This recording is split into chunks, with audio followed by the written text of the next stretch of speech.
할렐루야. 서로 좀 샬롬 인사 좀 나누세요. 샬롬, 샬롬. 오늘 금요 성경 공부에 잘 나오셨습니다. 우리가 사용하는 교재가 있습니다. 옥하눔 목사님 생전에 지으셨던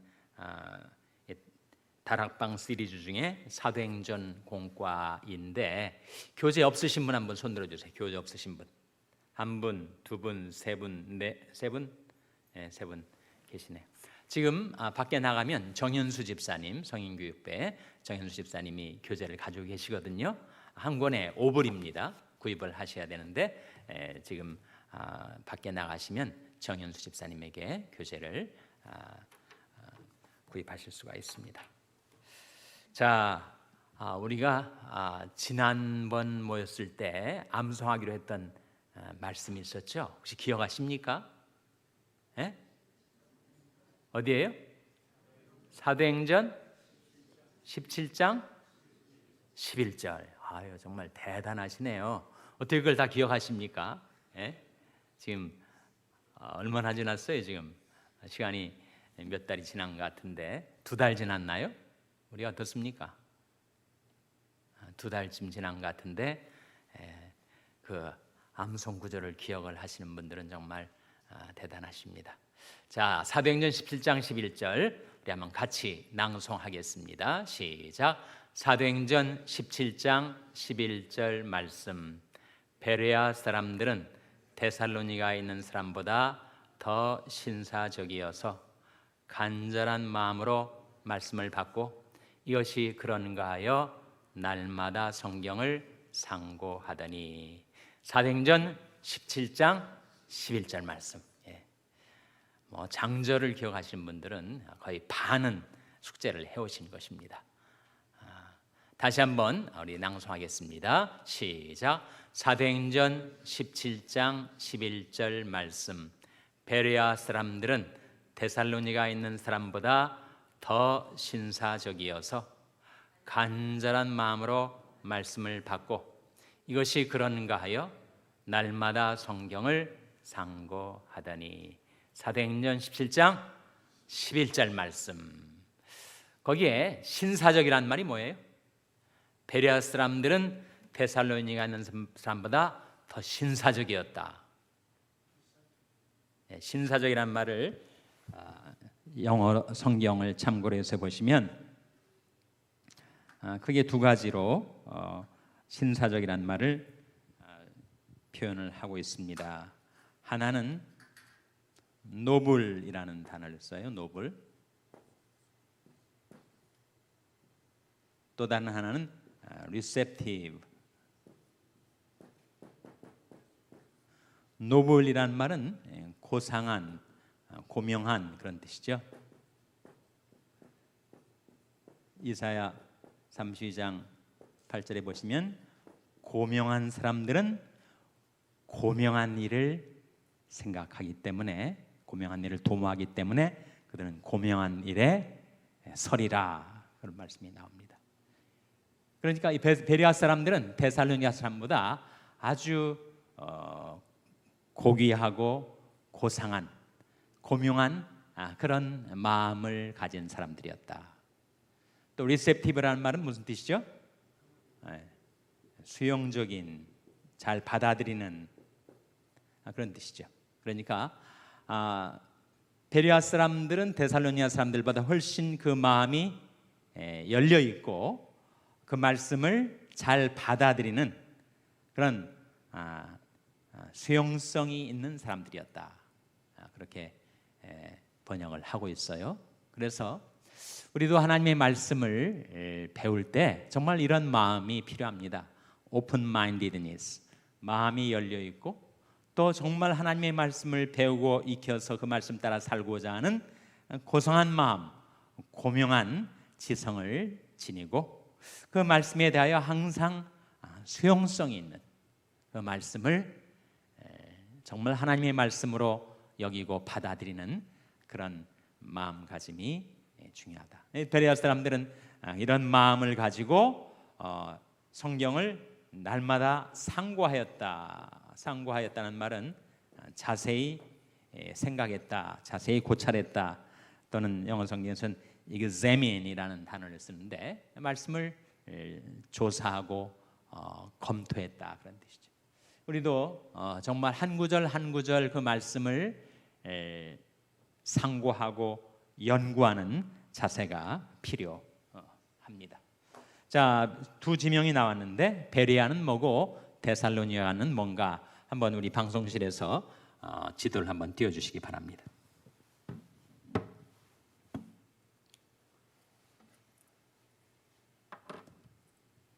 여기 보시면 이것이 사도 바울이 2차 전도여행, 사도 바울이 2차 선교여행인데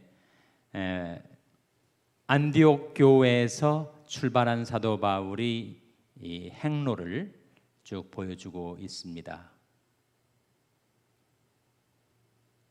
2차 선교여행은 그 1차 선교여행과 달리 그 선교 사역의 중심지가 아시아 대륙이 아니라 유럽 대륙이었다. 여기에 보이는 이것이 지금이 터키 아닙니까? 이 갈라디아. 터키는 아시아 대륙이고 여기가 에게해인데 에게해를 건너서 여기가 이제 유럽 대륙이 되는 것인데 바울이 2차 선교 여행은 아시아를 넘어서 유럽 대륙으로 복음을 싣고 갔다 하는 거죠. 그래서 지금 바울이 여러분 보이십니까? 지도가 거의 멀리서 잘 안 보이시죠? 대략 그런 노인희 집사님 잘 안 보이시면 그냥 대충 이렇게 감을 잡으시면 됩니다. 다 안 보이는데 나만 왜 안 보이냐고 하냐고요? 대표로 제가 인정을 해드리는 거 아닙니까? 자, 그래서 아시아 대륙에서 유럽 대륙으로 갈 때 빌립포라는 지역에 복음을 전해서 거기에서 놀라운 사건이 일어났었잖아요. 빌립포 간수가 기적을 보고 회개하고 예수 믿고, 또 루디아 자주장사 루디아가 또 회개하고 예수 믿고, 그래서 세워진 교회가 바로 빌립포 교회죠. 빌립포가 여기 있고, 그 다음에 암블로니아를 거쳐서 데살로니가가 있고, 여기 베레아가 있죠. 자, 두 지명, 데살로니가와 베레아. 데살로니가 가서 바울이 아주 된통 혼났습니다. 너무 무지막지한 유대인들한테 핍박을 받아가지고 거의 돌로 침을 당할 뻔했어요. 그렇게 죽을 고생을 하고 베레아에 왔더니 베레아 사람들은 데살로니가 있는 사람보다 더 신사적이고 고상하고 수용성 있는 사람들이었다. 그래서 베레아에서 이제 이렇게 배를 타고 왔던 여기 이 지명, 혹시 이 지명 읽으실 수 있는 분 멀리서 보이십니까? 뭐죠? 아덴 보이십니까? 정말 이걸 보실 수 있는 분들은 눈이 밝으신 분들이네요. 여기 아덴, 이 아덴이 바로 지금의 아테네. 여기 아덴이 있고 고린도가 있죠. 그래서 지금 사도 바울이 2차 선교 여행이 빌립포, 데살로니가, 베레아, 아덴 그리고 고린도로 이렇게 연결이 되는 것을 대략 감을 잡으시면 되겠습니다. 그래서 오늘 나온 두 지명이 바로 데살로니가와 베레아가 나왔고, 오늘 들어가는 본문이 바로 아덴, 아테네에서 일어났던 일이죠. 자, 그러면 성경 본문을 읽어 오셨겠지만 그래도 한번 같이 읽도록 하겠습니다. 여러분 받으신 우리 사도행전 1권, 2권 중에서 우리가 지금 2권에 들어가 있어요. 39과입니다. 39과는 여러분 받으신 교재의 63페이지. 39과의 제목이 뭐예요? 철학의 도시에 회개를 촉구하다, 이런 제목입니다. 본문이 사도행전 17장 16절에서 마지막까지. 사도행전 17장 16절을 펴보시고 그 장 마지막 절까지 본문을 이렇게 한번 교독하도록 하겠습니다. 읽어오셨겠지만 그래도 같이 한번 교독하겠습니다. 사도행전 17장 16절에서 34절 말씀을 교독하시겠습니다. 바울이 아덴에서 저희를 기다리다가 온 성에 우상이 가득한 것을 보고 마음에 분하여 회당에서는 유대인과 경건한 사람들과 또 저자에서는 날마다 만나는 사람들과 변론하니 어떤 에비구레오와 스토이고 철학자들도 바울과 쟁론할세 혹은 이르되 이 말장이가 무슨 말을 하고자 하느냐 하고 혹은 이르되 이방신들을 전한 사람인가 보다 하니 이는 바울이 예수와 또 몸이 부활 전함을 이나 미러라. 붙들어 가지고 아레오바로 가며 말하기를 우리가 너희 말하는 이 세교가 무엇인지 알 수 있겠느냐. 내가 무슨 이상한 것을 우리에게 들려주니 그 무슨 뜻인지 알고자 하노라 하니 모든 아덴 사람과 거기서 나그네된 외국인들이 가장 새로 되는 것을 말하고 듣는 이외에는 다니는 시간을 쓰지 않음이더라. 바울이 아레오바고 가운데 서서 말하되 아덴 사람들아 너희를 보니 범사의 종교성이 많도다.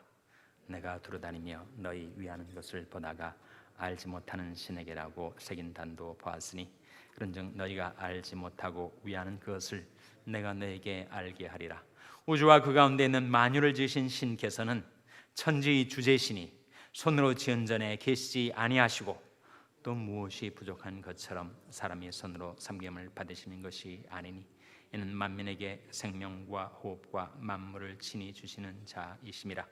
인류의 모든 족속을 한 혈통으로 만드사 온 땅에 거하게 하시고 저희 연대를 정하시며 거주의 경계를 하나셨으니 이는 사람으로 하나님을 혹 더듬어 찾아 발견케 하려 하심이로되 그는 우리 각 사람에게서 멀리 떠나 계시지 아니하도다. 우리가 그를 힘입어 살며 기동하며 있느니라.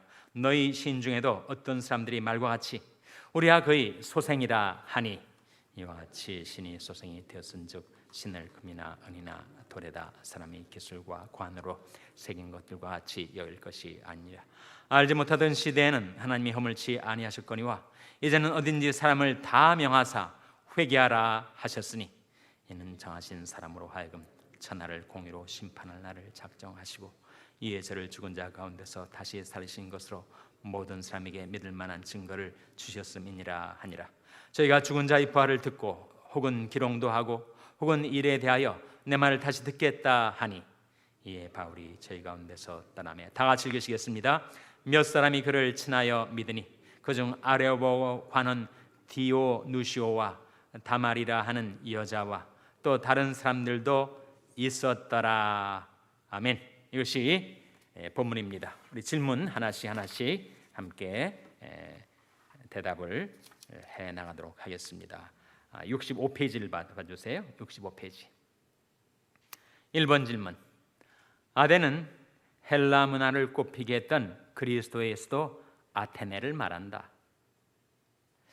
바울 당시에는 과거에 비해 그 영화가 시들긴 했지만 정치와 철학의 중심지로 헬라 문화를 대표하는 상징적인 존재로서 그 긍지를 잃지 않고 있었다. 어디가 그렇다는 거예요? 아테네. 바울은 시가지를 돌아보다가 우상이 가득한 것을 보고 분을 이기지 못했다. 그 이유가 무엇이라고 생각하는가? 당신도 여행을 하면서 비슷한 경험을 한 적이 있다면 말해보라. 여기에 지금 바울이 분을 이기지 못해 하고 있는 모습을 봅니다. 16절에 나오죠. 온 성에 우상이 가득한 것을 보고 마음에 분하여. 왜 바울이 이렇게 분을 이기지 못했을까요?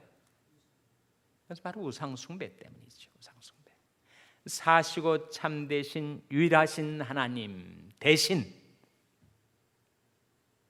온갖 것들을 신으로 섬기는 그들이 우상 숭배의 죄악을 보고 바울이 통탄하고 분개했던 것입니다. 창조주 하나님, 구속주 하나님을 알지 못하고 그 비진리에 빠져서 하나님의 사랑을 배신한 인생들을 보고 그가 분이 여겼던 거죠. 하나님은 사랑이심이라.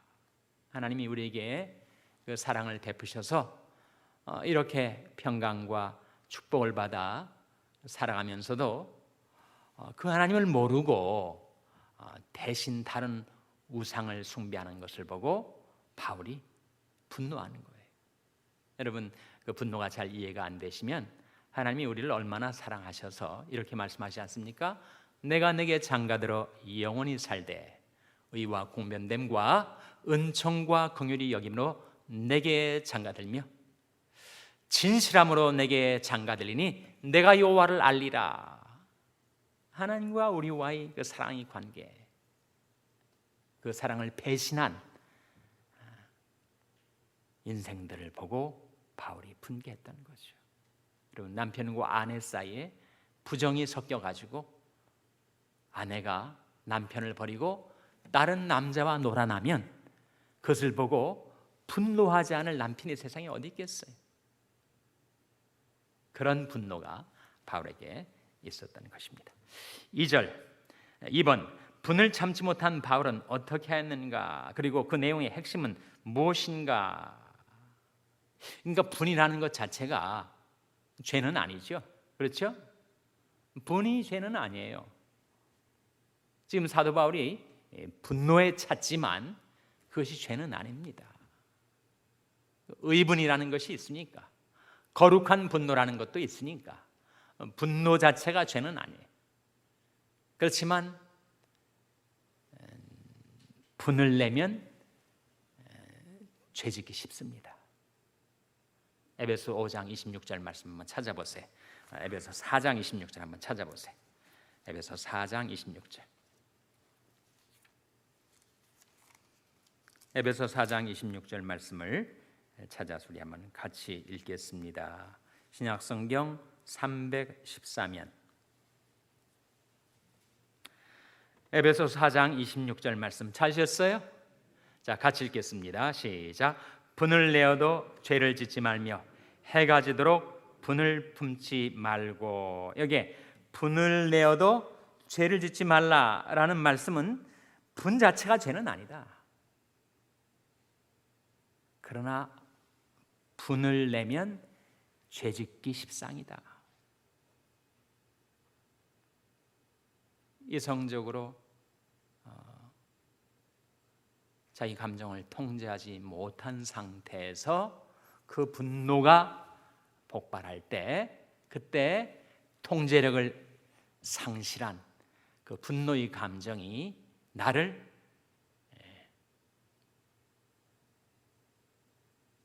휘둘리게 해서 지나치게 할 수가 있다. 죄를 범하기가 쉽다. 그래서 분을 내어도 죄를 짓지 말고 해가 지도록 분을 품지 말라. 여러분 마음속에 울분을 품고 한번 잠을 자보세요. 잠이 숙면이 되든가요?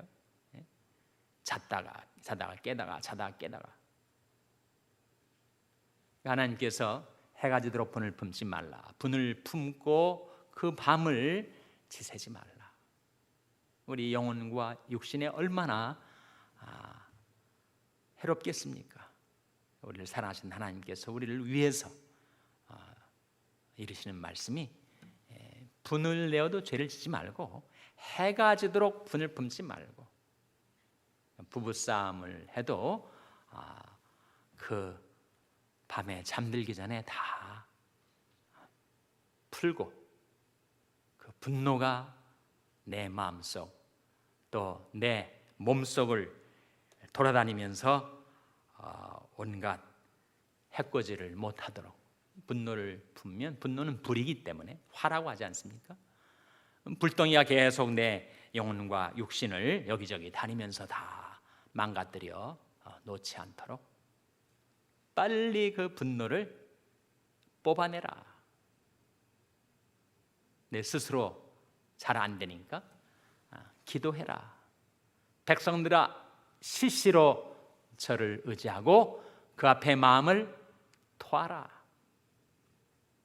내가 내 원통함을 주 앞에 토하며 내 우한을 그 앞에 진술하는도다.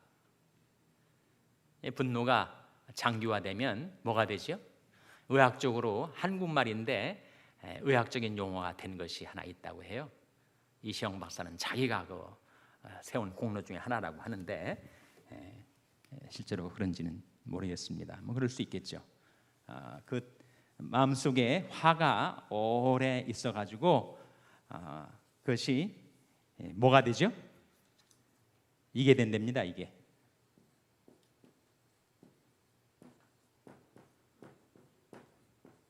이걸 읽어보세요. 뭐죠? 화병이 된다는 거예요. 화병. 이 의학적인 세계적인 용어로 자리를 잡았대요. 한국 사람들이 가지고 있는 분노 이런 감정들, 이것이 정말 장기화되고 또 공동체화되고 또 집단 의식 속에 흘러가서 그 화병이 있으면 어떻게 되겠어요? 그래서 분을 내어도 죄를 짓지 말고 해가 지도록 분을 품지 말고 무엇으로 틈타지 못하게 하라 했습니까? 그 다음 구절에 무엇으로 하여금 틈타지 못하게 하라고요? 마귀로. 27절에 보시면 마귀로 틈을 타지 못하게 하라. 그러니까 마귀는 사람이 감정 통제를 못하고 이성적인 자제력을 잃는 것을 틈을 타가지고 그 사람을 완전히 사로잡아 버리고 지 마음대로 휘둘리게 만들려 한다는 거죠. 그러니까 분노 자체는 죄가 아니지만 분노의 감정은 상당한 문제를 초래할 수 있다 하는 거죠. 근데 바울이 가졌던 분노는 정말 거룩한 분노, 의분이었습니다. 분을 참지 못한 바울은 어떻게 하였는가? 어떻게 했죠? 그들과 대화하고 변론하고 증거하였다. 사도행전 17장에 나옵니다. 회당에서는 유대인과 경건한 사람들과, 이 경건한 사람들은 믿지 않는 사람들 중에 경건한 사람이 있다는 것인가? 그 뜻이 아니고 종교성이 깊은 사람을 말합니다. 어느 종교에나 정말 신심이 있고 종교성이 돈독한 사람들이 있잖아요. 그래서 회당에서는 유대인과 경건한 사람들, 또 저자는 시장입니다. 시장에서는 날마다 만나는 사람들과 변론했다. 대화하고 변론하고 쟁론하고 그리고 증거했습니다. 뭘 증거했어요? 예수와 몸의 부활을 증거했습니다. 3번, 바울은 우선 유대인들을 중심으로 변론을 시작했다. 그런 다음 아덴의 철학자들과 쟁론하게 된다. 아래는 바울과 쟁론을 펼쳤던 철학자들에 대한 설명이다. 바울이 이야기를 듣고 이들이 비상한 관심을 보였던 내용은 무엇인가? 이 두 철학파가 나오죠. 철학파. 인문학에만 철학이 있는 게 아니라 공대에도 철학과가 있대요. 공대 철학과가 뭐죠? 금속공학과가 철학과랍니다. 철을 연구하는 거니까. 그래서 지금 두 철학파가 있는데 하나는 에피큐리안이라는 철학파입니다. 에피큐리아니즘. 또 다른 하나는 스토이시즘. 에피큐로스 학파라고 하죠. 에피큐로스 학파, 그리고 스토아 학파. 이게 당시 아테네의 두 철학의 대표적인 흐름을 보여주는데, 에피큐리아니즘은 소위 쾌락주의로 알려져 있습니다. 스토이시즘은 고행주의로 알려져 있죠.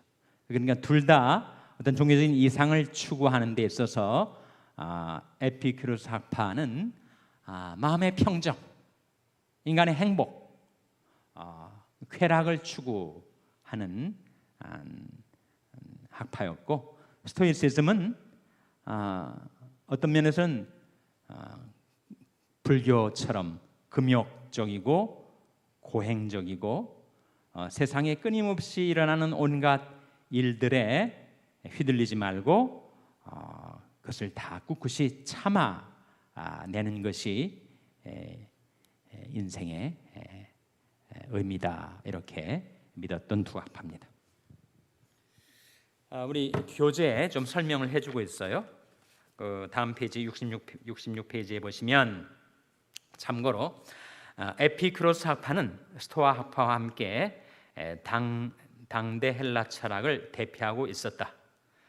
에피쿠로스 학파는 신을 포함한 모든 만물이 원자라는 물질로 구성되어 있다고 믿었다. 그들의 사상은 신을 물질로 생각할 정도로 유물론적이었다. 그렇다고 해서 육신으로 즐기는 행복만을 최고의 선이라고 하는 극단에 빠지지는 않았다. 정의나 절제나 평안을 통해 얻는 정신적 행복, 쾌락을 육체적인 것보다 더 중요하다고 보았다. 바울이 아덴을 방문했던 당시 이 학파의 인기는 최고조에 달하고 있었다. 한편 스토아 학파는 인생을 어떻게 살 것인가를 중요한 관심사로 삼고 있었는데, 그래서 선하게 사는 것을 중시한 스토아 학파는 자신이 운명이나 처한 환경을 거역하기보다도 그것에 순응하고 그것을 견뎌내고, 그래서 자연과 조화를 이루어가는 삶이 최선의 삶이라고 가르쳤다. 그 두 대표적인 두 철학파, 두 사상의 흐름을 소개해주고 있습니다. 4번, 아레오바고는 아테네에 있는 석회암 언덕을 가리키는 이름이었다. 아테네라는 그리스의 수도에 아레오바고라는 언덕이 있었단 말이죠. 여기서 아덴 시민이 공회가 모이기도 하고 재판을 열기도 했다. 광장이죠, 광장. 한국에 서울에 가면은 광화문 광장, 요즘 뭐 이승만 광장 이렇게 불리기도 하는데, 그런 아테네에 있는 광장이었습니다.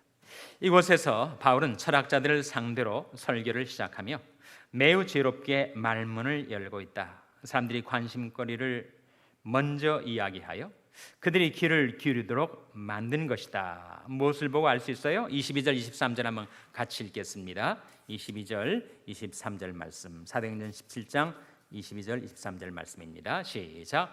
바울이 아레오바고 가운데 서서 말하되, 아덴 사람들아, 너희를 보니 범사에 종교성이 많도다. 내가 두루다니며 너희 위하는 것을 보다가 알지 못하는 신에게라고 새긴 단도 보았으니, 그런즉 너희가 알지 못하고 위하는 그것을 내가 너에게 알게 하리라. 바울이 복음을 증거하는 도입부에 그 아테네 사람들과의 접촉점, common ground를 찾아 제시하는 복음 전파의 솜씨가 정말 탁월합니다. 그래서 그들을 먼저 인정해주고 칭찬을 해줬어요. 당신들은 정말 종교성이 많은 사람들이다. 그 종교성을 인정을 해주고, 내가 두루 다니면서 봤더니 알지 못하는 신에게 라고 새긴 단도 보았다. 이 아테네 사람들은 알 거예요, 상당수가. 사도 바울이 자기가 눈으로 보고 경험한 그 견문을 가지고 그들의 종교성을 인정해 주면서 알지 못하는 신에게 드리는 제단도 있는데, 당신들이 알지 못하는 그 신을 내가 여러분에게 증거하는 것이다 라고 말하면서, 바울이 그렇게 복음 도입부에 했던 말은 아테네 사람들이 우리를 인정해 주는구나, 리스펙트 해 주는구나 하는 마음에서 마음이 열렸을 것이고, 그리고 자기들이 이미 알고 있는 사실을 함께 바울도 알고 이해하고 있다는 점에 있어서 두 양자의 common ground, 공통점, 접촉점을 찾게 된 거죠. 5번, 우리가 전도를 할 때 상대방의 관심을 끌 수 있는 이야기를 가지고 시작하는 것은 큰 도움이 된다. 당신이 즐겨 사용하는 이야기가 있다면 한 가지 예를 들어보라. 전도할 때 상대방의 관심을 끌 수 있는 이야기를 가지고 시작하는 것은 그들의 마음문을 여는데 도움이 되겠죠. 그러니까 예수님이 복음을 전하시는 장면이 성경에 많이 나오잖아요. 뭐 사형리 방식으로 했는지 전도 폭발 내용으로 했는지, 과연 예수님은 아니면 또 뭐 고구마 전도 방식을 했는지, 예수님은 결코 획일적이지 않으셨어요. 단일하지 않으셨습니다. 예수님은 그 사람에게 적중하는, 그 사람의 접촉점을 찾아서 전도를 하셨어요. 수가성 여인, 우물가에 물을 길러온 여인에게는 예수님의 첫 마디 말씀이 뭐였죠? 내게 물 좀 달라.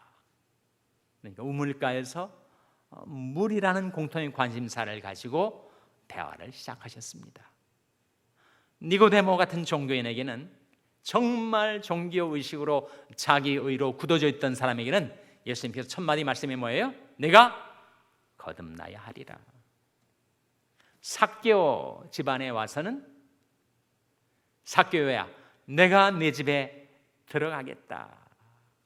인자에 온 것은 잃어버린 자를 찾아 구원하리 함이로다. 이렇게 말씀하시면서 정말 방황하는 영혼이었던 삭개오에게는 바로 잃어버린 자를 찾아 오신 하나님을 증거했단 말이죠. 그러니까 예수님께서 만났던 그 다양한 사람들, 그 사람들의 형편, 그 사람들의 처지, 그 사람들의 관심사, 거기로 찾아가셔서 거기서부터 복음을 전하기 시작했습니다. 사람들의 인생이 워낙 다양다기하기 때문에 주님의 복음을 전가하시는 방식도 정말 다양다기했었죠. 우리도 그걸 좀 배워야 됩니다. 그래서 너무 획일적이고 단조롭게 도무지 그 사람과의 접촉점을 찾을 수 없는 그런 방식의 전도는 효과가 없겠죠. 내가 가지고 있는 이 복음의 진리를 어떻게 다양한 사람들에게 적용할 수 있을 것인가에 우리에게 지혜가 필요합니다. 자, 6번은 우리 다시 돌아올 겁니다. 7번. 오늘 이 시대를 사는 사람들에게 주시는 하나님의 명령은 무엇인가? 그리고 이러한 명령에 순종해야 하는 이유를 말해보라. 자, 바울이 아테네에서 복음을 전파했었던 복음 전파의 핵심이 지금 30절 31절에 나옵니다. 자, 30절 31절 말씀 같이 읽겠습니다. 시작. 알지 못하던 시대에는 하나님이 허물치 아니하셨거니와 이제는 어디든지 사람을 다 명하사 회개하라 하셨으니 이는 정하신 사람으로 하여금 천하를 공의로 심판할 날을 작정하시고 이에 저를 죽은 자 가운데서 다시 살리신 것으로 모든 사람에게 믿을 만한 증거를 주셨음이니라 하니라. 이 말씀에 근거해서 볼 때 이 질문에 한번 답을 해보세요. 오늘 이 시대를 사람들, 당시에 아테네를 살았던 사람들이나 오늘 이 시대를 사람들에게 주시는 하나님의 명령은 한 가지. 그 명령이 뭐예요? 회개하라, 회개하라, 회개하라. 그리고 우리가 그 명령에 순종해야 하는 이유는 무엇입니까? 하나님이 예수를 살리셨다. 천하를 공의로 심판할 자로 예수 그리스도를 부활시키셨던 그 하나님의 그 놀라운 구원의 역사를 바라보고 회개하라. 돌아오라. 오라 우리가 여호와께로 돌아가자. 그것이 바로 성경의 가장 중요한 메시지 아닙니까? 예수님이 오셨을 때 뭐라고 하셨죠? 회개하라. 천국이 가까웠느니라 하셨습니다. 그래서 성경에서 가장 구약과 신약을 통틀어서 일관되게 나타나는 가장 중요한 명령, 그것은 바로 회개하라 하는 거예요. 사도 바울이 한번 자기가 전한 복음의 핵심 두 가지를 얘기를 하면서 하나님께 대한 회개와 우리 주 예수 그리스도에 대한 믿음, 그걸 난 증거하려고 지금 온 지중해 사방을 다니면서 목숨 걸고 그걸 전파했다 하는 말씀이 사도행전 20장 21절에 나와요. 한번 보시기 바랍니다. 사도행전 20장 21절 말씀 우리 찾아서 한번 같이 읽겠습니다. 사도행전 20장 21절 말씀, 신약성경 223면입니다.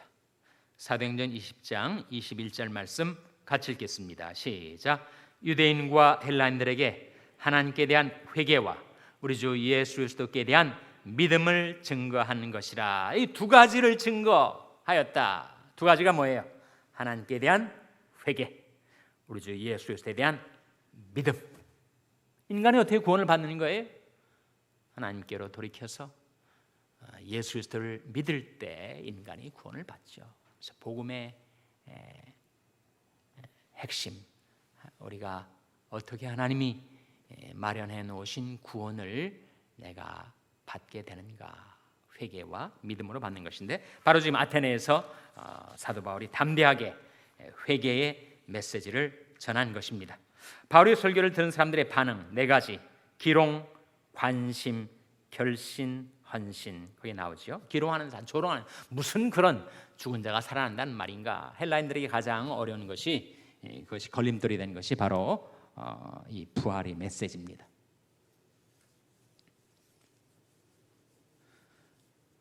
바울 이 증거한 복음이 아테네 사람들에게 가장 큰 걸림이 되었던 것은 바로 부활의 복음인데, 헬라인들은 부활을 믿지 않았어요. 부활을 믿지 않고 뭘 믿었죠? 영원 불멸을 믿었습니다. 헬라인들은 resurrection을 믿지 못하고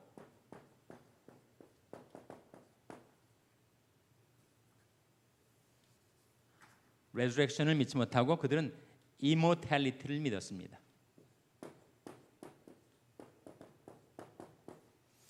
그러니까 영혼과 육신의 분리를 생각했던 헬라의 이원론에 있어서는 육신은 부패하고 무덤과 같은 것이지만 영혼은 거룩하고 불멸하는 것이다.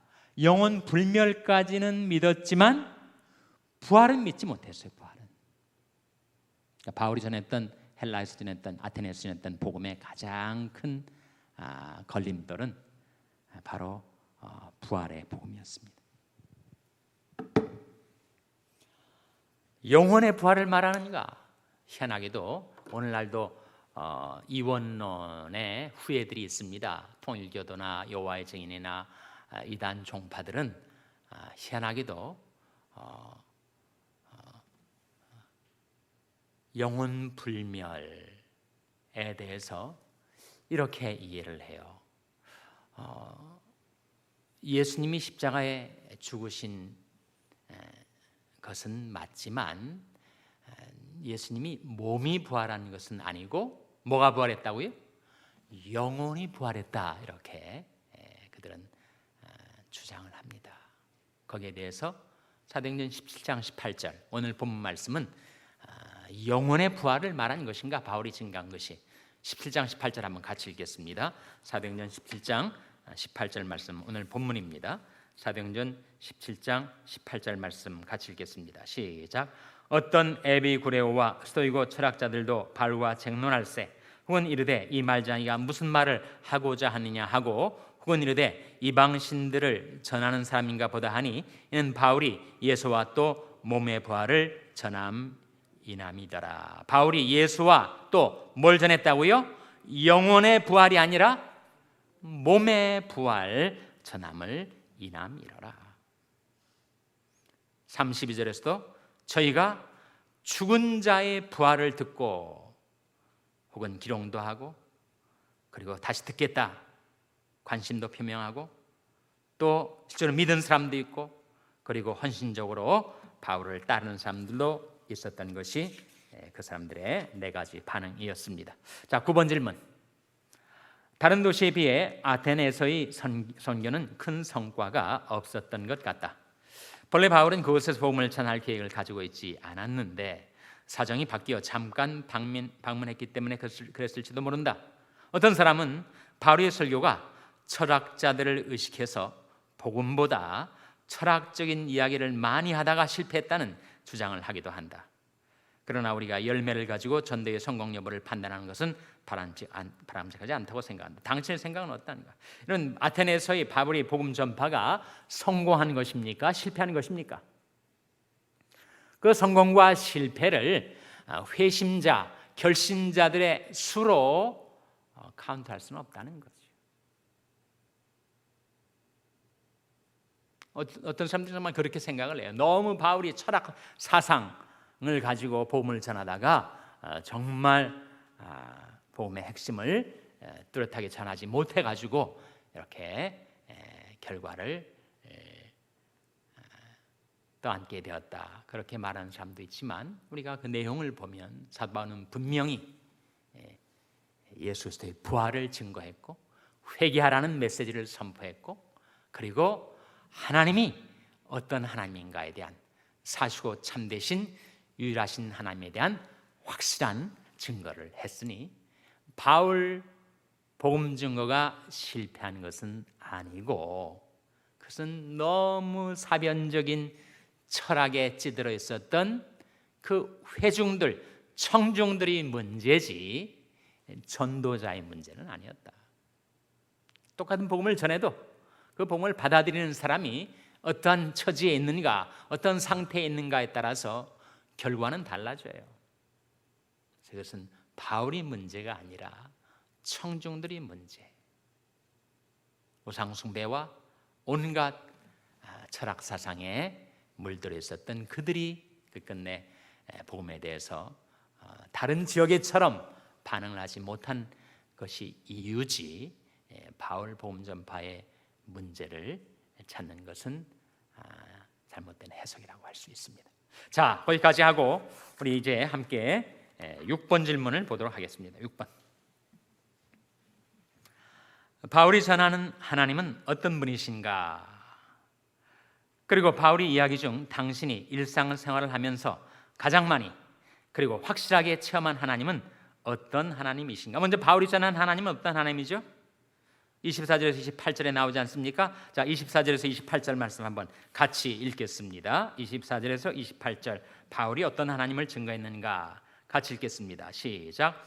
우주와 그 가운데 있는 만유를 지으신 신께서는 천지의 주제시니 손으로 지은 전에 계시지 아니하시고 또 무엇이 부족한 것처럼 사람의 손으로 섬김을 받으시는 것이 아니니 이는 만민에게 생명과 호흡과 만물을 친히 주시는 자이심이라. 인류의 모든 족속을 한 혈통으로 만드사 온 땅에 거하게 하시고 저희 연대를 정하시며 거주의 경계를 하나셨으니 이는 사람으로 하나님을 혹 더듬어 찾아 발견케 하려 하심이로되 그는 우리 각 사람에게서 멀리 떠나 계시지 아니하도다. 우리가 그를 힘입어 살며 기동하며 있느니라. 너희 신중에도 어떤 사람들이 말과 같이 우리가 그의 소생이라 하니. 여기에 바울이 증거했던 하나님은 창조주 하나님, 섭리주 하나님, 그리고 30절 31절에서는 심판주 하나님, 정확하게 하나님이 누구신가를 증거하면서 그 무한하신 하나님이 우리 인생들에게 사랑과 자비를 베푸셨다. 생명도 호흡도 만물도 주신다. 일용할 모든 것 내려주신다.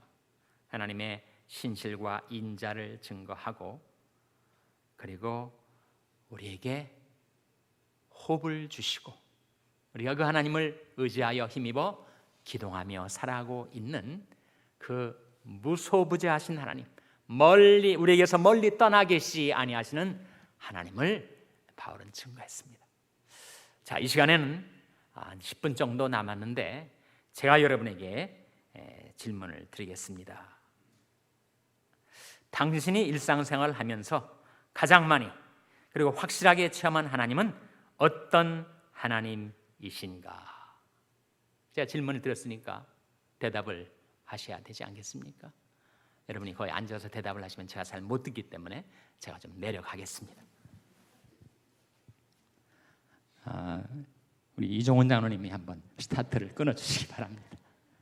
이종훈 장로님이 제일 만만해가지고 제가 이렇게 첫 번 기회를 드리겠습니다. 이종훈 장로님이 생활 속에서, 일상생활 속에서 하나님을 느끼실 때, 하나님을 의식하게 되실 때, 하나님을 경험하시게 되실 때는 언제고, 하나님을 어떤 분으로 경험하시는지 한번 한 말씀. 사랑의 하나님. 예. 하나님의 사랑을 이렇게 느끼십니까? 예. 예. 강 집사님은 좀 어떠세요? 강 집사님은? 네. 네. 네.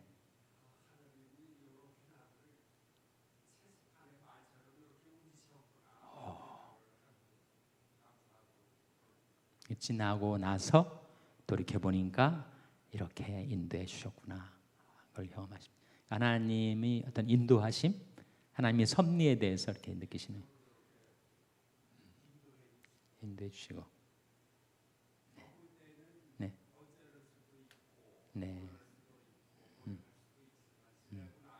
네,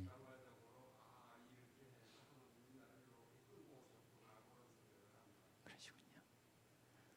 강윤 집사님 먼저 떠내 보내신 것도 그렇게 느끼시게 돼요? 정영희 장로님 말씀. 네,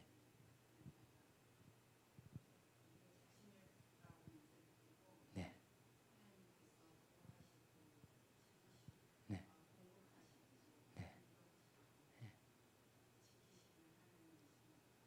그러시군요. 병원에서 근무한 경험이 좀 연관이 됩니까? 예, 워낙 사람들이 죽고 사는 거 이렇게 보면서, 예, 그러시군요. 우리 최경 장로님 어떠세요?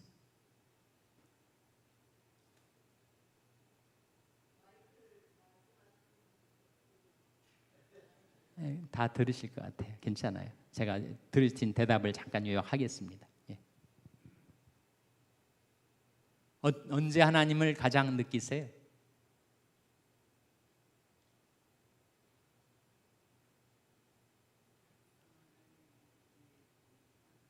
네, 네, 그러시군요.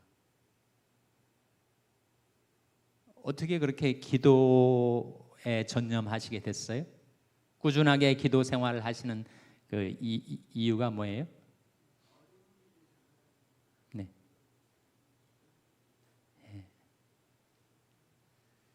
어려운 일이 늘 이렇게 오던가요? 네, 네, 네,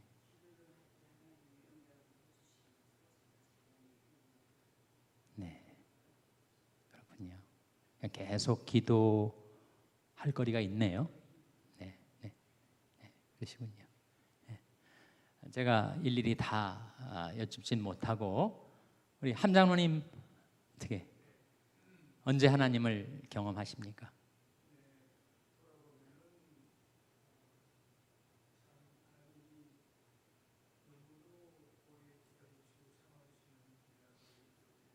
네,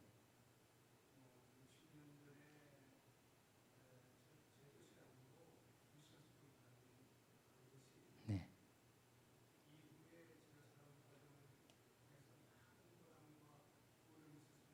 네,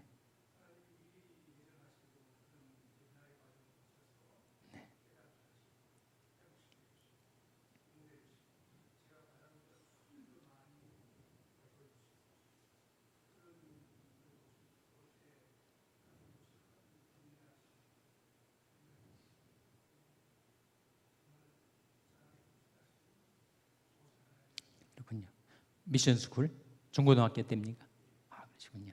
예, 예. 그 전에는 교회 나가신 거 아니었고,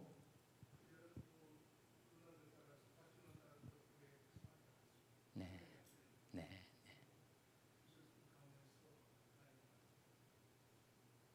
우리 이종훈 장로님도 제가 들어보니까 이제 한 달에 한 번씩 그 고등학교 동창회를 하는데 제가 질문을 드렸어요. 동창들 중에서 한 분도 예수 안 믿는 사람이 없으시냐 그랬더니 없으시대요.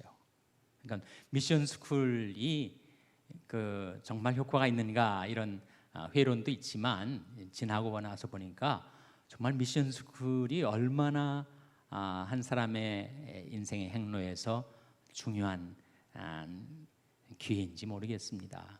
예. 그래서 정말 미션 스쿨 나오신 분들이 뭐 학교 졸업하고 방황할 때도 있겠지만 다시 신앙으로 돌아오는 것을 정말 보게 됩니다. 주영희 원사님 언제 하나님을 느끼세요? 네, 네. 하나님이 가까이 계시다. 하나님 가까이 계시다. 네.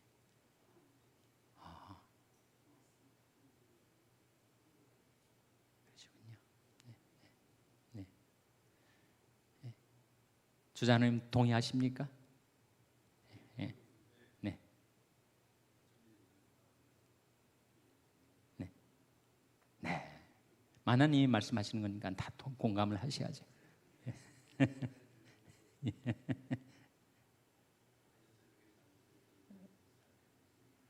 네, 네, 네. 그러시군요. 예. 김정희 집사님은 언제 하나님을 느끼세요?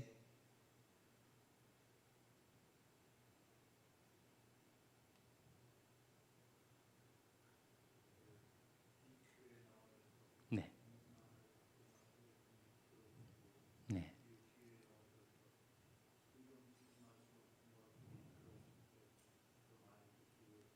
그러시군요. 예. 사랑부 봉사하시면서 많이 그런 거 느끼세요? 네, 그러시군요. 안복희 권사님.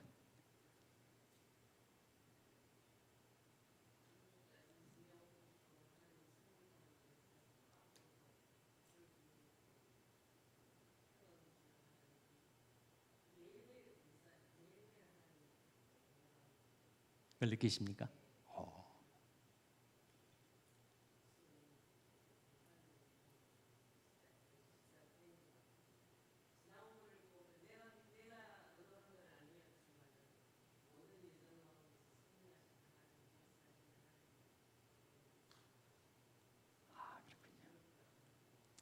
그러시군요.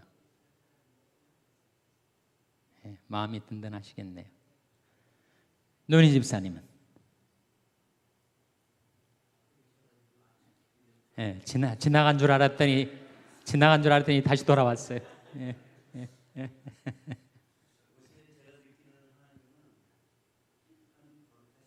네. 네.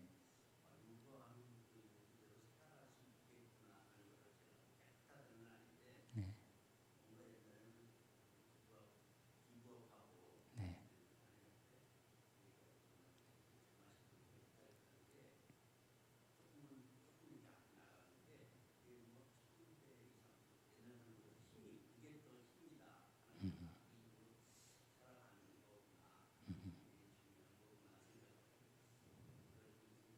그러세요. 하나님이 요구하시는 것을 이제는 내가 따라할 수 있겠다라는 확신이 드신다고요. 예. 강현애 권사님은?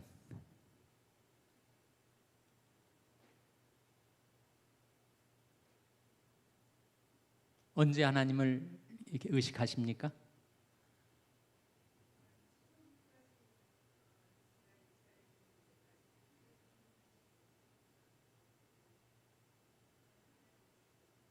네, 하나님이 동행을 해.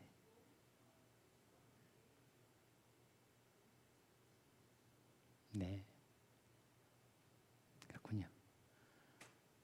우리 정은숙 권사님은?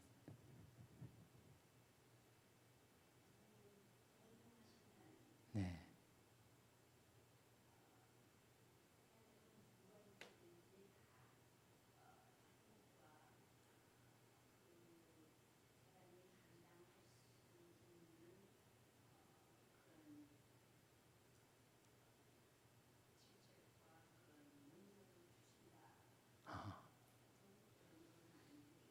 그러세요? 예. 공평하신 하나님. 네. 전에는 좀 불공평하다고 생각하신 적이 있어요?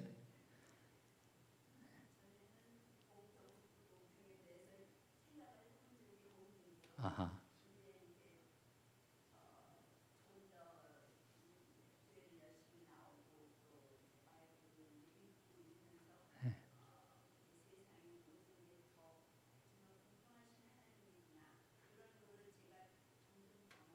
느끼시는군요. 네. 정윤수 집사님은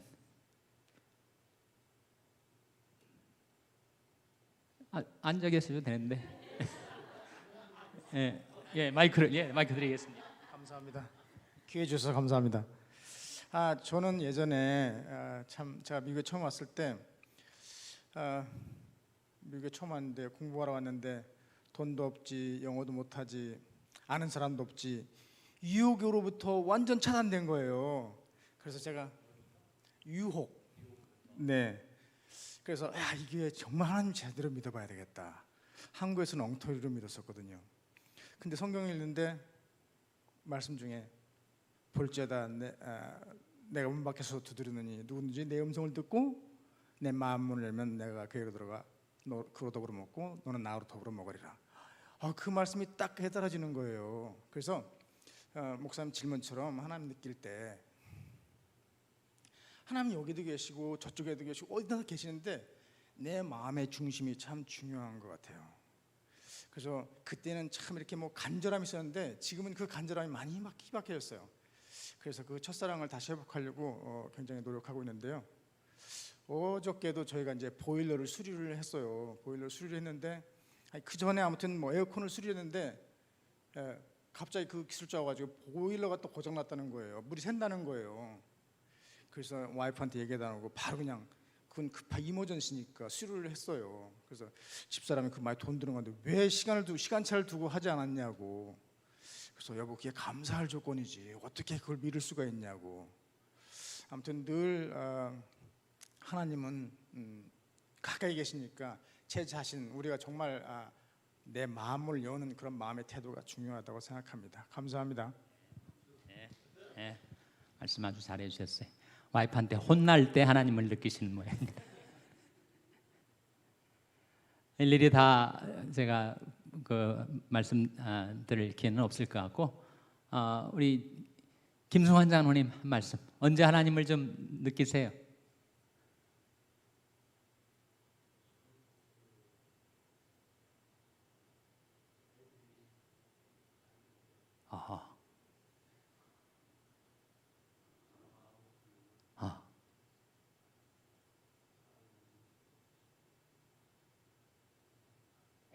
그렇군요. 아들이 좋은 대학에 들어갈 때, 졸업해가지고 좋은 CPA 펌에 들어갈 때, 아들이 직장에서 베니핏을 받아가지고 아들 덕분에 하와이 갈 때, 이때 하나님의 사랑을 더 느끼시는 거죠? 그러시군요. 공감이 됩니다. 공감이 돼. 나도 좀 한번 얘기하고 싶어요. 저 멀리 유형정 집사님 한번 기회를 드리겠습니다. 언제 하나님을 느끼시는지.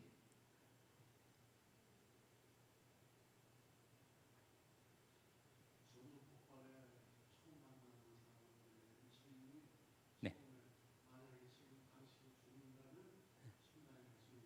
네. 네.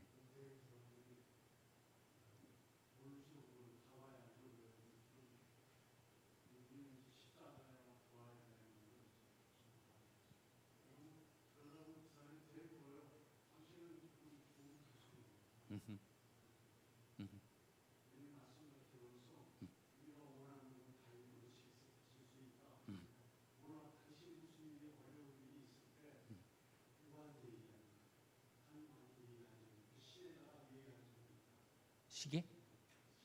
신에다가.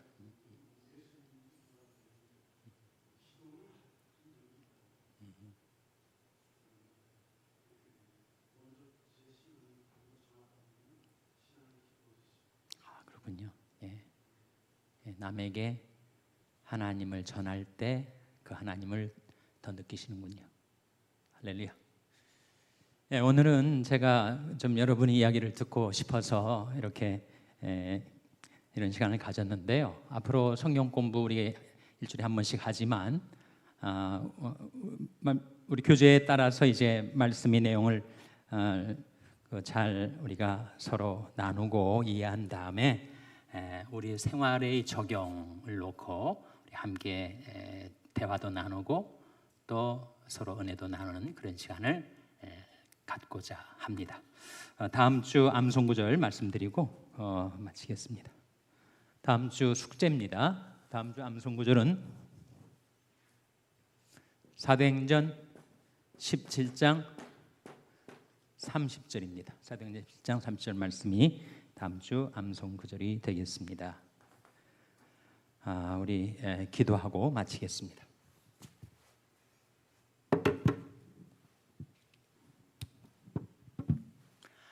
하나님 감사합니다. 오랜만에 저희들이 함께 모여서 하나님의 말씀도 묵상하고 또 저희들의 신앙, 저희들의 생활에 대해서도 함께 나누는 시간 주셔서 감사드립니다. 저희들에게 생명과 호흡을 주시는 하나님, 저희들에게서 멀리 떠나 계시지 않고 늘 저희와 함께 해주시는 하나님, 그 하나님의 사랑, 그 하나님의 은혜, 그 하나님의 인도하심을 따라 살아가는 저희들, 하나님을 더욱 신뢰하고 사랑하는 그런 믿음 갖고 살아갈 수 있도록 하나님 저희들을 붙들어 주시고 도와주시고 인도하여 주시옵소서. 모든 것 감사드리며 예수님의 이름으로 기도하옵나이다. 아멘.